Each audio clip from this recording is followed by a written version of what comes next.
sekali lagi ya. Apa kabar anak-anak? Luar biasa. Kita bersyukur kalau kita punya Tuhan Yesus yang baik. Kita akan memulai ibadah kita hari ini. Yuk kita berdoa sebelumnya. Kita mau bersama-sama berdoa. Ikutin kami berdoa. Tuhan Yesus, terima kasih buat berkat-Mu sepanjang minggu. Sekarang kami mau memulai ibadah Kids for Christ dalam nama Tuhan Yesus. Haleluya.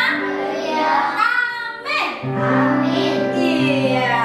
Yuk kita bangkit berdiri. Kita mau kasih tos temannya kanan kiri. Kita mau katakan bilang Tuhan Yesus baik. Tuhan Yesus baik. Tuhan Yesus baik.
Mari kita sekolah minggu.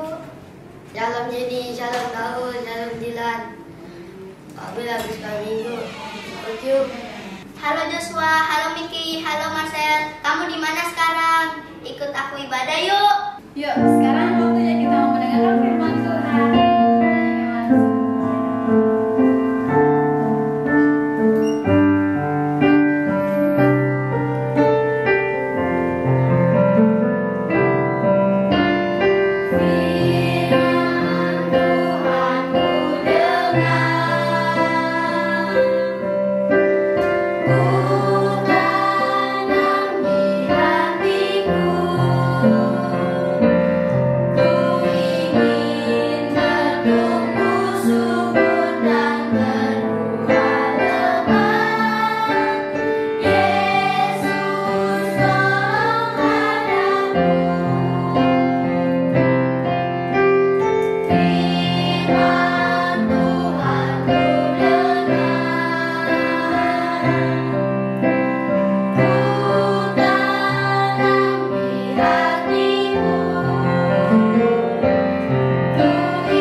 Berkati kakak-kakak yang mengajar di sekolah minggu hanya di dalam nama Yesus. Hai, shalom adik-adik. Ketemu lagi bersama Kak Dedi di hari ini, di hari Minggu yang penuh dengan berkat Tuhan. Amin. Nah, gimana kabarnya adik-adik? Kakak percaya kabar kalian pasti luar biasa. Pasti diberkati. pasti penuh dengan sukacita. Amin. Nah, kalau tadi kita udah memuji, menyembah Tuhan, sekarang waktunya kita mau dengar firman Tuhan ya. Kalau minggu lalu kita belajar sesuatu, minggu ini kita juga pasti belajar sesuatu dari firman Tuhan. Amin. Yang siap katakan amin.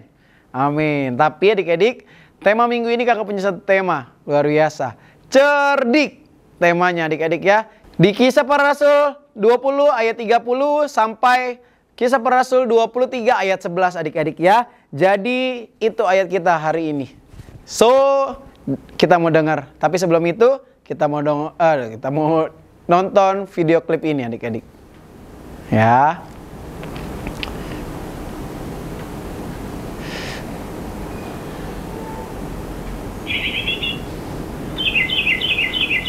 Ada di satu taman. Ada apa cacing ya? Sedang cium bunga. Tapi lihat ada sesuatu yang mengganggu dia. Kita lihat tuh, dia memperhatikan sekelilingnya.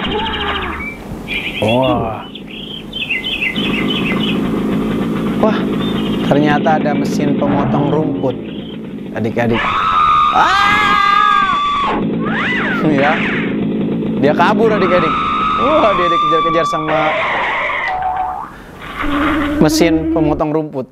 Wah, ternyata ada orang. Tidak kena adik-adik. Ada burung sedang terbang. Diincar juga adik-adik ya. Kita lihat. Dia sedang kelelahan. Tapi ada pemangsa yang mau memangsanya. Kita lihat.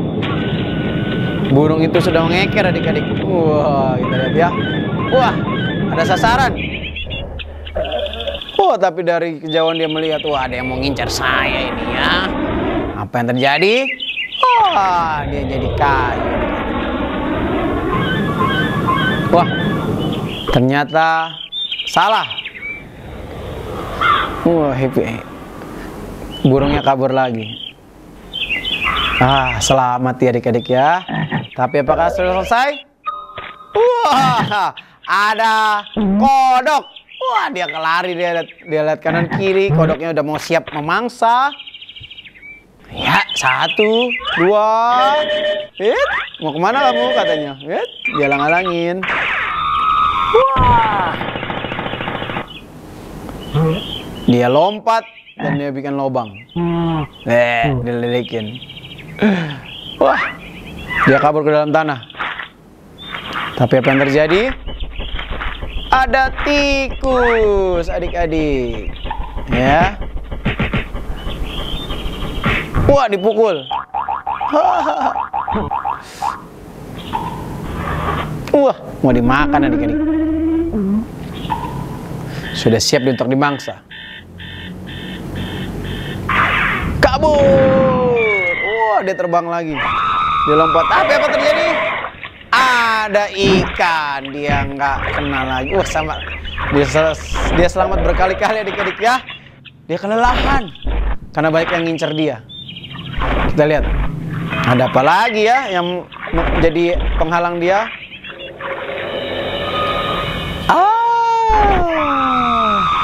Akhirnya adik-adik dia tetap selamat ya. Dia cerdik adik-adik, dia bisa melewati setiap rintangan yang dihadapi. Dari dia kabur, dari dia berubah masuk ke kayu, dia masuk ke dalam tanah, dan akhirnya dia lari. Wah, demikian juga adik-adik, kita juga harus cerdik ya. Kalau lagi ada masalah, Tuhan pasti buka jalan, jadi jangan takut. Kita harus cerdik. Kalau nggak bisa jalan satu, jalan yang lain.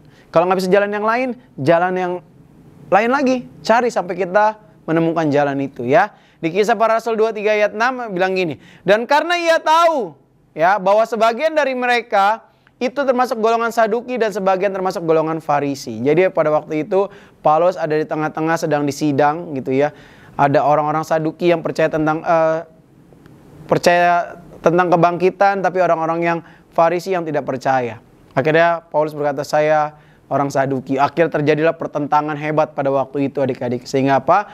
Paulus selamat dari sidang pada waktu itu ya. Karena apa? Karena Paulus cerdik. Paulus penuh hikmat. Adik-adik, kita juga harus cerdik. Karena apa? Kita penuh hikmat daripada Tuhan. Amin. Cerdik dari apa sih adik-adik? Nah, ada beberapa tokoh Alkitab ya yang kakak mau sharing hari ini. Kita harus tahu apa yang menanti kita di sana. Aku telah mengutus 2 mata-mata. Melihat untuk- lebih dekat Jericho dari dalam sana. Kita lihat. Tepat Siapa sekali. dia? Dia Yosua. Dan bagaimana mata-mata Waktu kita itu akan ya, masuk Jericho? dia mau masuk tanah Kanaan, Menyamar sebagai tapi pedagang. Yosua sebelum itu dia harus Kita akan pergi kirim bersama, pengintai adik-adik. sama seperti dulu Wah. kala.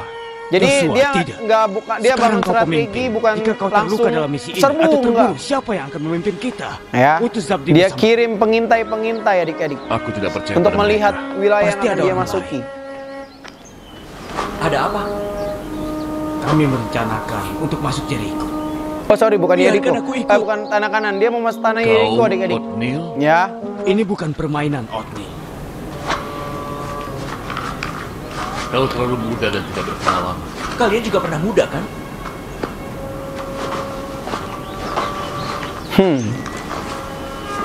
Aku mohon Joshua, beri aku kesempatan membuktikan kemampuanku. Aku tidak akan mengecewakan. si anak muda ini bernegosiasi Baiklah, sama ambil barang-barangmu cepat. Yosua. Apa? Aku akan jadi mata-mata? Sungguh?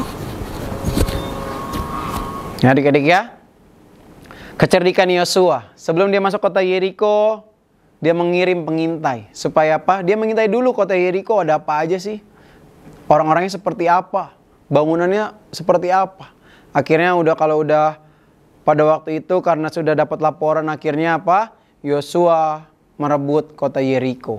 Ya adik-adik ya, karena apa? Karena Yosua cerdik. Nggak langsung serang, nggak langsung berperang, nggak. Tapi dia karena dikasih hikmat sama Tuhan, kirim pengintai dulu. Adik-adik kalau ada kesulitan, jangan langsung marah-marah. Tapi kita lihat dulu. Kita harus cerdik ya adik-adik, kita harus penuh hikmat daripada Tuhan. Oke, yang kedua. Simon, Petrus belum menyembuhkannya.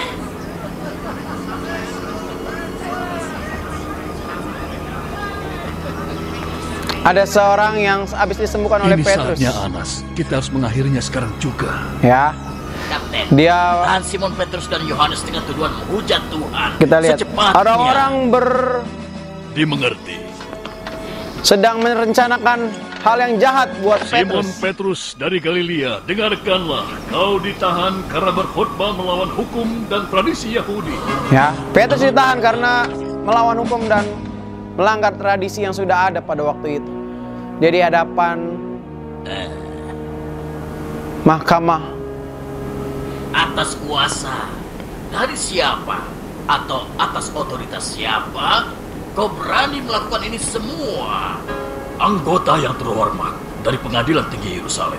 Kalau kau bertanya bagaimana aku sembuhkan orang ini, maka aku harus mengaku aku tidak menyembuhkan siapa. Oh, kenapa bisa begitu? Yesus dari Nazaret telah menyembuhkan orang ini. Dalam namanya, mukjizat itu bisa terjadi. Hanya Tuhan yang punya kekuatan untuk menyembuhkan dan melakukan mukjizat. Rakyat Israel, dengarkan aku. Tuhan melakukan banyak mukjizat melalui Yesus dari Nazaret. Seperti aku yang telah mendapatkan mukjizat ini dalam penyembuhan atas namanya. Simon Petrus, kau harus patuhi hukum Yahudi seperti layaknya orang Ya adik-adik ya, Petrus sedang Tinggalkan tempat di ini depan sekarang juga. Dan aku peringatkan jangan mengajarkan lagi persidangan nama waktu itu Yesus di depan atau Sanhedrin ya pengadilan adik-adik ini ya. akan Dia menyalahkan kau bukannya karena telah takut menghujat Tuhan. karena dia penuh hikmat, Apa kau dengar? penuh kuasa Kami daripada tidak Roh bisa Kudus. berhenti ya. menyebarkan kabar Dia baik malah yang telah menceritakan kami lihat dan telah kami tentang dengar. Injil, tentang Tuhan Tidak Yesus bisa. bahwa dia menyembuhkan Siapa yang harus dipatuhi? karena Dewan karena pengadilan Yesus atau itu dalam manusia? hidupnya Atau Tuhan? adik-adik ya. Penghujat. Semua orang ditentang. Karena apa? Dia berani. Kecerdikan Petrus membuat dia akhirnya tidak dihukum. Malah membuat orang mengenal Tuhan. Ya, adik-adik ya. Jadi Petrus membuat yang tadinya masalah malah jadi berkat buat banyak orang. Ya, dia nggak takut. Malah dia memberitakan firman Tuhan di tengah-tengah persidangan. Dia orang yang nggak berpendidikan. Dia orang yang bukan siapa-siapa, tapi waktu ada Tuhan dalam hidupnya, Petrus menjadi luar biasa. Petrus penuh hikmat, Petrus cerdik. Adik-adik, mungkin hari ini kita bukan siapa-siapa, tapi kakak percaya waktu Yesus hadir dalam hidup kita, dia bisa mengubah hidup kita menjadi yang tadinya biasa saja, menjadi orang-orang yang luar biasa. Seperti Petrus, seperti Paulus. Semua tokoh-tokoh kita rata-rata orang-orang biasa aja. Daud, gitu ya. Sadrak, Mesak, Abednego. Semua orang-orang biasa. Musa, orang yang gagap. Adik-adik ya, semua. Daud pernah jatuh dalam dosa. Petrus pernah nyangkal Tuhan Yesus 3 kali. Tapi semua dipakai Tuhan. Waktu berapa? Waktu mereka izinkan Yesus tinggal dalam kehidupan mereka. Adik-adik, izinkan Yesus tinggal dalam kehidupan kalian. Maka percayalah, waktu hidup kita dipimpin oleh Tuhan Yesus, maka kita yang tadinya nggak bisa apa-apa, bisa menjadi apa-apa. Amin. Yang terakhir adik-adik ya. Tuhan, yang kau inginkan itu tidak mungkin. Apa? Aku belum tidur 3 hari, Rahab. Aku ingin penterjemah. Jika saja kau bisa mengingat semua mimpimu, Tuhan. Ya. Ini adalah Aku Raja tidak bisa. Belshazzar, adik-adik ya. Dia dapat Kau mimpi. telah dilatih untuk Gitu hadapi ya. hal ini. Tapi Sekarang semua katakan mimpiku orang-orang dan beritahu apa dukun, artinya. ahli sihir pada waktu dipanggil Atau kau untuk mengartikan akan menerima mimpinya. akibatnya. Bahkan mereka Tapi- semua yang nggak bisa tapi Tuhan, mengartikannya hanya dibunuh Tuhan yang adik-adik. mampu. Aku muak melihat mereka. Bawa mereka pergi dan bunuh mereka. Wah, malah King ahli-ahli sihir itu malah mau Nebuchadnezzar. dibunuh. Lakukan terhadap semua penasehat. Semua? Aku ingin semuanya. Ya, Mati. adik-adik, kita lihat. Aryo, Bawa dia. Waktu itu ini siapa dia? Ya udah kakak sebut aja. Namanya Daniel. Kalian kenal Daniel ya? Orang yang sangat berhikmat di zamannya. Orang yang dikasih anugerah oleh Tuhan karena hikmat yang dia Apa miliki. mereka sudah mati? Tidak, Tuhan. Salah satu dari mereka berasal dari Yerusalem, Daniel. Katanya dia bisa meramal. Dia meminta kau untuk memberi waktu dan untuk yang lainnya. Ya, Daniel minta waktu. 1 hari? Hanya itu yang dia berikan? Jika kita percaya, 1 hari pun sudah cukup. Ya, Daniel minta waktu. Dikasih waktu 1 hari. Dia berdoa kepada Tuhan. Tuhan, apa artinya? Aku telah berikan Nebukadnezar kekuatan dan kemuliaan. Daerah yang membuat dia berkuasa terhadap bumi. Dari yang kau lihat, Daniel, dia adalah kepala emasnya. Tapi kerajaan dia akan melemah. Ini adalah dada dan lengan perak. Kerajaan lain akan mengikuti dengan tembaga, besi, dan tanah liat. Tuhan penguasa surga akan menyiapkan kerajaan lain, seperti batu yang terpotong dari gunung tanpa pisau. Daniel dikasih hikmat sama Tuhan. Dan itu akan menghancurkan kerajaan lain berkeping-keping. Ya, dari mimpinya.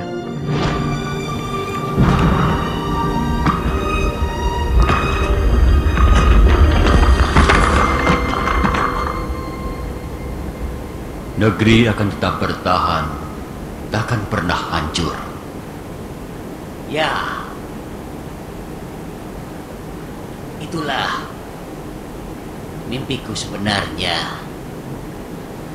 Sekali lagi kita buktikan dirimu lebih dari kami. Bebaskan mereka. Bebaskan mereka.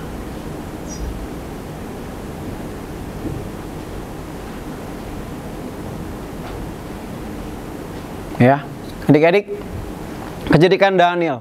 Daniel memang dikasih anugerah oleh Tuhan. Dia menjadi orang kedua di 3 pemerintahan yang berbeda. Dia jadi orang kepercayaan, adik-adik ya. Daniel kenapa? Karena kecerdikannya, karena kecerdasannya, karena hikmat yang diberikan oleh Tuhan. Sehingga apa? Dia dipakai oleh Tuhan. Adik-adik, kalau hari ini kalian dianugerahkan kepintaran, hikmat daripada Tuhan, pakai itu untuk kemuliaan nama Tuhan ya. Jangan untuk sombong, karena semua daripada Tuhan. Kalau kalian lebih pintar daripada teman-teman kalian, jadi berkat buat banyak orang. Ya, setiap kecerdikan yang kita punya, kepintaran yang kita punya bukan untuk kita sombong, tapi apa? Untuk kemuliaan nama Tuhan. Karena apa? Kita sudah diberikan hal itu, maka biarlah itu dipakai untuk memuliakan nama Tuhan. Amin. Dah, itu aja adik-adik firman Tuhan minggu ini. Biarlah hari ini kita belajar sesuatu ya. Biar apa yang kita punya boleh memuliakan nama Tuhan. Kecerdikan, hikmat kita, kepintaran kita, semua yang diberikan kepada kita itu untuk kemuliaan nama Tuhan. Amin. Kalau Tuhan bisa pakai Daniel, Sadrak, Mesak, Abednego, Tuhan bisa pakai Petrus, Tuhan bisa pakai Paulus, Tuhan yang sama juga bisa pakai hidupmu. Amin. Yuk, tutup matanya, lipat tangan, kita mau berdoa. Bapa di surga, terima kasih buat hari ini. Kalau kami boleh kembali beribadah bersama-sama keluarga kami. Terima kasih ya Bapa, Engkau baik. Terima kasih buat segala kebaikan dan anugerah Tuhan. Bapa, biarlah hari ini kami belajar sesuatu. Biarlah Tuhan berikan hikmat, kecerdasan, hikmat, marifat-Mu, kepintaran buat setiap anak-anak dimanapun mereka berada. Agar mereka boleh memuliakan nama Tuhan lewat itu semua. Memakainya untuk kemuliaan nama Tuhan. Bukan untuk sombong, tapi untuk menyatakan kasih dan anugerah Tuhan buat banyak orang. Terima kasih Bapa, berkati orang tua mereka. Pekerjaan, usaha, apapun itu yang diperbuat oleh kedua tangannya, dibuat yang berhasil di dalam nama Yesus. Kami selesai, tapi biarlah Roh-Mu ya Bapa menyertai hidup mereka dimanapun mereka berada. Di dalam nama Yesus. Kami berdoa, ucap syukur, haleluya. Amin. Oke adik-adik, itu aja firman Tuhan minggu ini. Kakak percaya kita pasti jadi pelaku-pelaku firman Tuhan. Tetap jaga kesehatannya dimanapun kalian berada. Itu aja dari kakak, dan selamat hari Minggu, dan Tuhan Yesus memberkati.